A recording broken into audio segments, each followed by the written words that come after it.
Now, let's talk about traveling to different time zones. Generally speaking, I recommend switching your child to the new time zone ASAP. It's important to remember that our circadian rhythm is primarily driven by natural light and the rhythm of our day. So, when we eat meals, etc. So, I find the faster switch to be easier and better for everyone involved. And if the time difference is just 1 hour, I would say you can either switch them or not switch them. But the bigger the time difference, the faster and more important it is, I think it is to switch. So back in the day, when we used to travel a lot between Northern Indiana and Chicago, there was a 1 hour time difference. And we've done it both ways. We've switched the kids, we've not switched the kids. I just don't think it's that big of an event. And so handle that whatever works best for your schedules. Particularly if you're only going for a night or two, then you might not even want to switch them.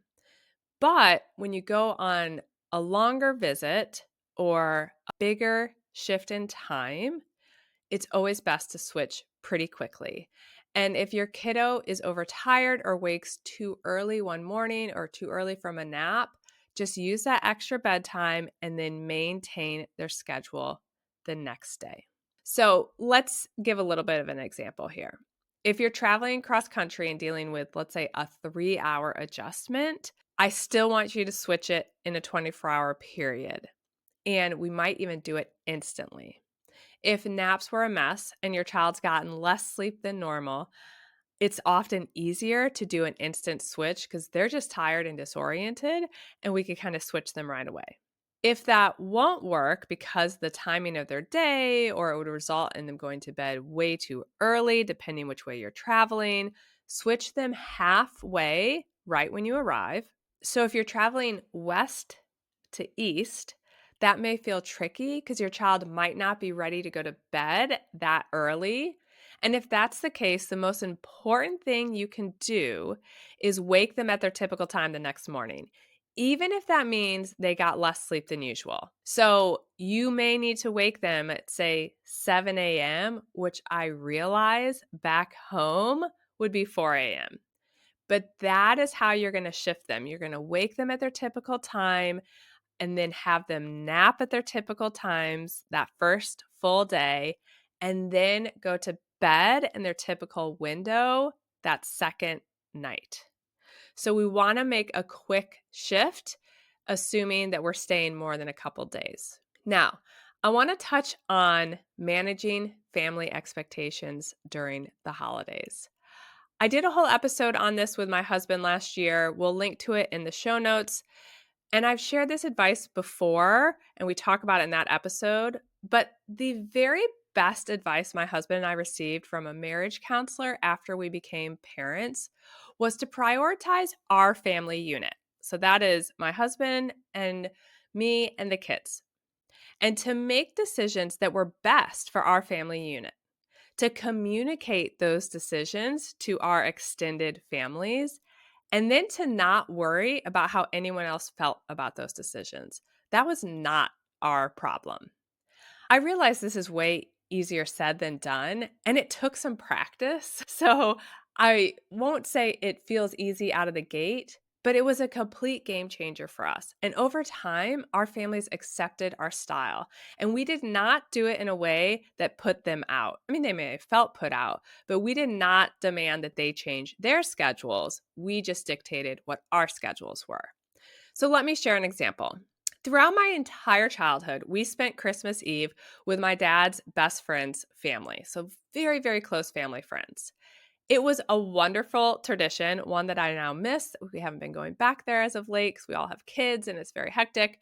But our houses were 30 minutes apart, and these evenings with them often ended late because they were so fun. We had dinner, we did presents, we did games, and so they often ended late. So that first year, we decided to take control of our family unit after we had that disastrous Christmas that I mentioned earlier. I shared with my family that we would just be coming briefly to the gathering at our family friends' house, and then I would be driving home separately to put our kids to bed. I knew this is what we needed to do to have a happy house on Christmas Day. At this point, I had two toddlers, and I just didn't want to have a repeat of the year before. My parents did act a little bit annoyed that I wasn't going with our typical plan and that I was acting, kind of like a diva, I guess, on wanting to do things my way. But our family friends did graciously shift things a bit earlier, which we did not demand they do, but they did move dinner up a little bit earlier. And then we just went home shortly after dinner. And everyone survived. Even though there was some annoyed feelings, everyone survived. Most importantly, my little unit was happy on Christmas Day. The following year, my parents hosted that Christmas Eve at their house, and I just put our kids to bed before dinner. And then Mike and I got to enjoy the games and festivities after dinner. Mike's family wasn't quite as accommodating to our sleep schedules. So there were many trips, not so much holidays. Well, there was. I did miss a Christmas party, but there were many trips when the kids were little where I just skipped a lot of things. I just didn't go. So I would have Mike go join his family out at a dinner that didn't start till 7 or 7:30 or at a party, and then I stayed home with the girls. In fact, that last Christmas that we went back to Chicago, our flights were delayed. It was a debacle of a day. Our flights were delayed. It was negative 10 degrees when we landed there. It was already past the kids' bedtime.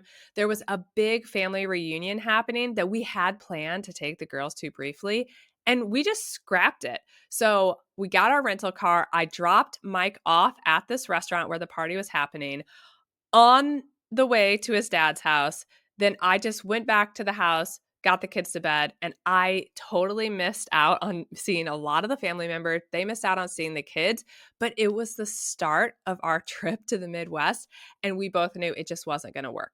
So there were times where he just did the things with his family, and I skipped out on them with the girls just to keep all the trains on the track for the rest of our trip. So that's how we kind of chose to handle things. And I am sure that some people in his family, and probably mine as well, thought I was nuts.